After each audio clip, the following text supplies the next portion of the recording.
Assalamualaikum teman-teman, para pejuang gangguan asam lambung dan sertifikat somatis. Bertemu kembali dengan saya Yosep Supriyatna dan masih tetap di channel Inspirasi Hidup Sehat dan masih tetap juga mengupas tentang seputaran gangguan asam lambung dan sertifikat somatis. Teman-teman sekalian, semoga saja kabar teman-teman hari ini sudah semakin sehat, sudah semakin kuat, sudah semakin rajin aktivitasnya, dan aktivitasnya sudah mulai bisa dinikmati, teman-teman ya. Alhamdulillah jika kondisi teman-teman itu sudah seperti itu saat ini. Namun bagi teman-teman yang sekarang itu masih saja banyak sensasi timbul hilang berganti, tetap sabar, tetap konsisten mengatasinya, dan selalu semangat, teman-teman ya. Karena pasien-pasien tersebut hampir setiap orang yang mengalami gangguan asam lambung dan somatis mengalaminya juga, teman-teman ya. Dan itu adalah pasien-pasien yang memang sangat menjengkelkan, tetapi insya Allah itu bisa terlewati, teman-teman ya. Ketika kita sudah paham apa yang sedang kita alami, bisa berimprovisasi lalu fokus untuk mengatasinya. Nah itu teman-teman ya. Dan teman-teman sekalian, ada satu pertanyaan dan mungkin ini bagi teman-teman yang lain juga memerlukan informasinya teman-teman ya, dan juga mungkin penasaran juga, yaitu ketika kita bersikap masa bodoh terhadap semua yang dialami dari gangguan asam lambung dan somatis, baik itu sensasi fisiknya, kecemasan berlebihannya, apakah itu bisa membantu lama kelamaan akan menjadi sembuh total. Saya akan membahas hal tersebut untuk teman-teman semuanya, semoga menjadi pencerahan dalam mengatasi gangguan asam lambung dan somatis yang sedang teman-teman alami. Namun sebelum saya melanjutkan pembahasannya, seperti biasa, bagi teman-teman yang baru bergabung di channel ini dan berkenan untuk mendukung channelnya, silahkan subscribe dulu channelnya, like videonya, dan nyalakan tanda loncengnya untuk mendapatkan upload video terbaru yang saya share untuk teman-teman semuanya. Dan teman-teman sekalian, jika teman-teman rasa di video-video yang saya upload dan share untuk teman-teman semuanya ada manfaat yang bisa diambil untuk mengatasi gangguan asam lambung dan somatis, silahkan teman-teman juga share videonya teman-teman ya, untuk menambah manfaat bagi teman-teman kita yang lain yang sama sedang mengalami gangguan asam lambung dan somatis. Namun jika teman-teman rasa kurang bermanfaat video-videonya, itu minimal saya menemani mereka semua teman-teman ya, mereka yang sedang mengalami gangguan asam lambung dan somatis, supaya ada teman untuk curhat keluh kesah mereka, supaya sedikit meringankan stres di dalam pikiran mereka, dan selain itu membantu channel saya ini supaya lebih cepat untuk berkembang juga. Nah itu teman-teman ya. Dan teman-teman sekalian, bagi teman-teman juga yang ingin bertanya tentang seputaran gangguan asam lambung dan somatis, tulis di kolom komentar, saya akan menjawab semampu saya. Ketika jawaban tersebut membantu kondisi teman-teman semuanya, alhamdulillah. Namun ketika teman-teman rasa jawaban-jawaban tersebut kurang membantu kondisinya menjadi lebih baik, minimal saya itu menemani teman-teman saja saat mengalami ketidaknyamanan yang sedang dirasakan dari gangguan asam lambung dan somatis yang teman-teman alami. Nah teman-teman sekalian, kita lanjutkan saja kepada pembahasannya, yaitu apakah ketika kita itu bersikap masa bodoh terhadap semua sensasi yang dialami dari gangguan asam lambung dan somatis, itu bisa lama kelamaan menjadi sembuh total, teman-teman ya. Mungkin teman-teman ini pernah menonton teman-teman ya konten-konten saya sebelumnya atau konten-konten di channel-channel yang lain juga, bahwa bersikap masa bodoh itu bisa membuat kita sembuh dari gangguan asam lambung dan somatis. Teman-teman sekalian, saya akan menguraikan atau menjelaskan masalah ini menurut pendapat saya, teman-teman ya. Jadi hanya sebatas informasi saja untuk teman-teman semuanya, bagaimana ketika saya menyikapi mengatasi gangguan asam lambung dan somatis, teman-teman ya. Jadi teman-teman sekalian, bersikap masa bodoh di sini itu bukan bersikap masa bodoh yang artinya kita itu tidak memperhatikan apa yang sedang kita alami itu, apakah harus diatasi seperti apa yang tepatnya itu, teman-teman ya. Jadi bersikap masa bodoh di sini yaitu kita bersikap masa bodoh dengan berbagai macam hal yang mempengaruhi, teman-teman ya, dari luar ataupun dari dalam diri kita yang sifatnya itu tidak ada efek bahaya secara medis. Nah itu teman-teman ya. Jadi kita bisa ketika orang, kok Kang Yosep sekarang jadi kurus ya, dulu itu nggak seperti itu, kulitnya kok sekarang menjadi pucat ya, kenapa ya. Nah omongan-omongan yang seperti itu, kita bisa bersikap masa bodoh, teman-teman ya. Kita bisa bersikap masa bodoh. Karena apa ya? Karena kita sedang mengalami gejala psikosomatis. Cenderung kita itu menjadi susah makan, tidak nyaman untuk makan. Jadilah kita kurang makan sehingga badan kita menjadi kurus, teman-teman ya. Nah, ketika timbul kecemasan berlebihan, sekarang timbul sensasi misalkan jantung berdebar. Nah, ketika kita berpikir, wah ini dari penyakit jantung atau bukan ya? Tetapi saya ini sedang mengalami gejala psikosomatis dan ketika jantung berdebar ini adalah dari kecemasan pikiran saya atau ada sensasi lain yang membuat pikiran saya itu cemas dan timbul gejala psikosomatisnya. Jantung berdebar, teman-teman ya, atau agak cepat misalkan debarannya itu, detaknya itu, atau juga napasnya menjadi agak terengah-engah, menjadi napas pendek dan dangkal. Nah, itu harus di masa bodohkan, teman-teman ya, kalau hal seperti itu. Karena apa?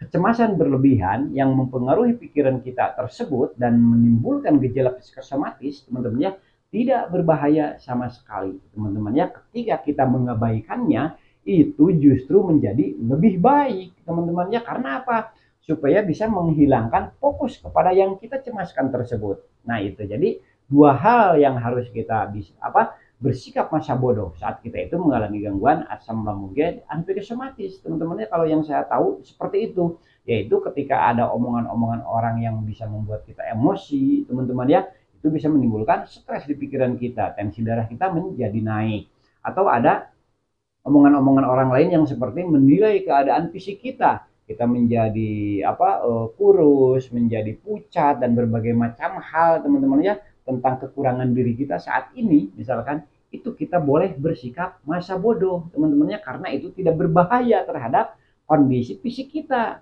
Secara medis tidak ada bahayanya. Justru kalau kita mendengarkannya dibawa ke dalam perasaan dan pikiran kita, justru itu akan menimbulkan emosi kita, marah kita, kecemasan kita, karena wah betul nih saya nih jadi kurus, bercermin ternyata iya. Nah, itu tambahlah kecemasannya, malah kita ribut masalah hal yang tidak penting nantinya itu. Nah, teman-teman sekalian, kalau hal-hal seperti itu kita boleh bersikap masa bodoh untuk menurunkan tensi stres di dalam pikiran kita dan juga kecemasan yang membuat stres tersebut, teman-teman ya, yaitu omongan orang lain bikin pusing kita, bikin marah kita, tensi darah naik, lalu stres. Kecemasan datang, timbul gejala psikosomatis, kalau kita masa bodoh kan, kita abaikan, teman-teman ya, itu bisa mengembalikan kondisi kita kepada keadaan semula, yaitu meredakan sensasinya, bahkan bisa hilang dengan begitu saja. Nah, itu adalah bersikap masa bodoh yang harus dilakukan saat kita itu mengalami gangguan asam lambung dan psikosomatis, teman-teman ya. Namun teman-teman sekalian, untuk berbagai macam hal medisnya, kita itu tidak bisa bersikap masa bodoh. Karena apa? Situasi medis kita adalah awal mula kita itu mengalami gangguan asam lambung dan psikosomatis, teman-teman ya. Karena kita tidak teratur dengan berbagai macam aktivitasnya, sehingga menimbulkan ketidakseimbangan di jaringan tubuh kita, yaitu di saluran pencernaan kita, sehingga asam lambungnya menjadi selalu tidak seimbang, teman-teman ya. Sering berlebihan, sering naik ke kerongkongannya, sehingga menimbulkan berbagai macam sensasi. Terjadi sensasi hebat, kita stres pasca trauma, selanjutnya mengalami kecemasan berlebihan yang terus-menerus. Nah, teman-teman sekalian, untuk situasi medisnya tentu saja kita tidak bisa bersikap masa bodoh. Karena apa? Ketika tenggorokan kita selalu sakit, teman-teman ya, karena asam lambung yang selalu naik, itu bisa ada iritasinya misalkan. Kita tidak bisa bersikap masa bodoh. Kita harus mengatur makanan-makanan yang kita konsumsi.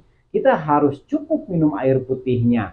Kita harus mengkonsumsi makanan-makanan yang banyak mengandung nutrisi. Supaya apa? Supaya iritasi yang terjadi di saluran pencernaan kita itu, yaitu di tenggorokan kita, cepat menjadi pulih kembali.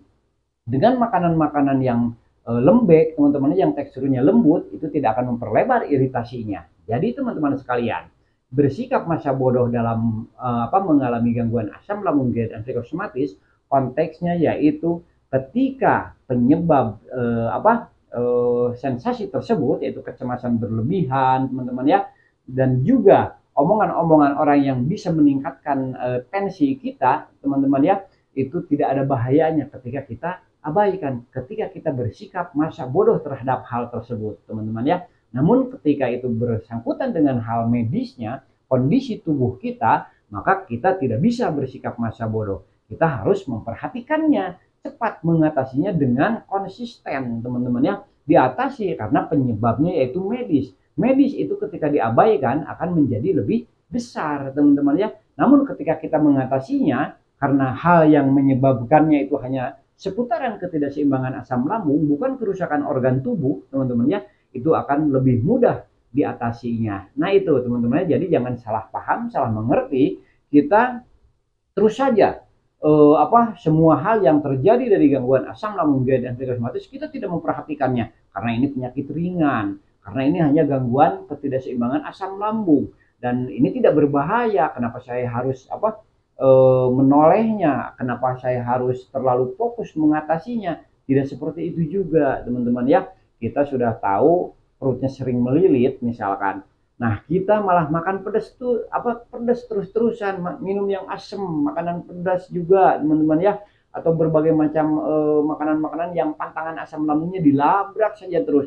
Bersikap masa bodoh seperti itu adalah sama halnya kita itu membiarkan diri kita itu terjerumus kepada masalah yang lebih besar. Karena apa? Ya karena semua hal yang kita labrak tersebut adalah penyebab awalnya, teman-teman ya. Makanya kita akan lebih lama mengalami gangguan asam lambung antihipersomatis ketika kita itu melabrak pantangan-pantangan makanan asam lambungnya, teman-teman ya. Nah, jadi perlu kita hindari, tidak bisa kita bersikap masa bodoh dengan hal tersebut, teman-teman ya.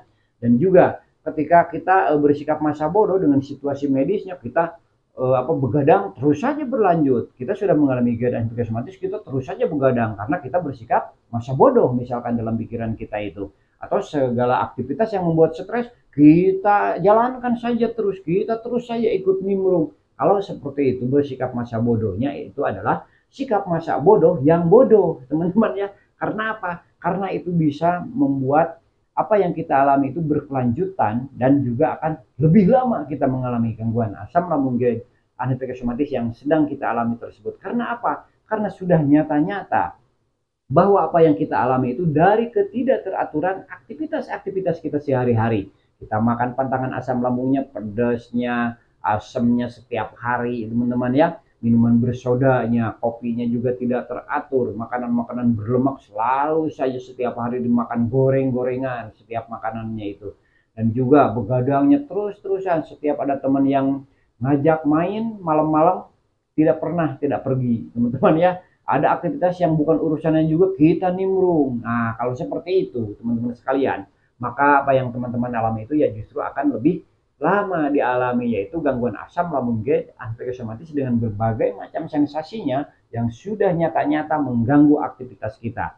Bahkan karena gangguan asam lambung antihipersomatis, kita itu setiap ada sensasi menjadi timbul selalu takut mati, teman-teman ya. Kita seakan-akan kalau keluar rumah saja kita bisa pingsan di sana. Nah itu teman-teman ya. Jadi kebebasan teman-teman semuanya untuk beraktivitas sangat terbatas, teman-teman ya. Dengan keterbatasan tersebut, maka teman-teman sekalian, jika kita tidak bisa mengendalikannya, kita mengikuti keadaan tersebut, maka jangan harap kita bisa cepat untuk sembuh dari gangguan asam lambung antihipersomatis yang kita alami tersebut. Karena apa? Semakin kita tidak beraktivitas, semakin mumet pikiran kita, semakin rentan kita mengalami berbagai macam sensasi karena aliran darahnya yang kurang lancar, stresnya bertambah terus, udara tidak ada yang 100% segar, teman-teman ya, 100% sehat. Karena apa? Ya karena udara yang lebih baik itu adalah udara di luar rumah yang di lingkungannya tersebut adalah lingkungan yang masih alami, teman-teman ya. Kita tidak berusaha mencari situasi seperti itu sehingga kita diam saja di rumah itu membuat kita itu menjadi lebih lama mengalami apa yang sedang kita alami itu, yaitu gangguan asam lambung antihipersomatis. Nah itulah teman-teman sekalian. Jadi bersikap masa bodoh di sini bukan berarti kita bersikap masa bodoh terhadap semua hal yang terjadi dari berbagai macam sensasi, kondisi kita teman-teman ya. Tetapi bersikap masa bodoh hanya terhadap hal-hal yang ketika kita masa bodohkan itu tidak akan menimbulkan bahaya, justru itu akan menimbulkan kebaikan terhadap kita. Sebagai contohnya yaitu omongan-omongan negatif dari orang lain, teman-temannya, yang bikin tensi darah kita naik, dan juga ketika timbul kecemasan berlebihan, apalagi kecemasan berlebihan yang timbul yang tanpa sebab, teman-teman ya. Karena ada kecemasan berlebihan timbul tanpa sebab, teman-teman ya. Kita tidak mengalami sensasi fisik, kita sedang nyaman, makan enak, tidur nyenyak, tapi tiba-tiba saja muncul. Itu hanya faktor kebiasaan alam bawah sadar kita saja, teman-teman ya. Nanti juga akan bisa berangsur hilang setelah kita sering aktivitas. Nah, kalau hal yang seperti itu harus dimasa bodohkan oleh teman-teman semua. Karena apa? Kalau kita ikuti, kalau kita perhatikan, maka akan semakin menjadi. Nah, itu teman-teman ya. Mudah-mudahan saja video kali ini dapat memberikan kepada teman-teman semuanya pencerahan supaya bersikap masa bodoh yang tepat dalam situasi dan kondisi teman-teman saat ini, saat mengalami gangguan asam lambung gad psikosomatis. Nah, teman-teman sekalian, saya cukupkan dulu video pada kali ini. Mudah-mudahan saja ada manfaatnya. Namun jika teman-teman rasa tidak ada manfaatnya, minimal saya menemani teman-teman saja dalam ketidaknyamanan yang sedang dialami dari gangguan asam lambung gad psikosomatisnya. Dan sebelum saya akhiri videonya, selalu saya berdoa untuk teman-teman semua. Semoga teman-teman yang sedang mengalami gangguan asam lambung gad psikosomatis ataupun gangguan kesehatan yang lain, semoga semuanya cepat sembuh total dan dapat beraktivitas kembali dengan normal. Amin ya Allah, amin ya robbal alamin. Akhir kata, assalamualaikum warahmatullahi wabarakatuh.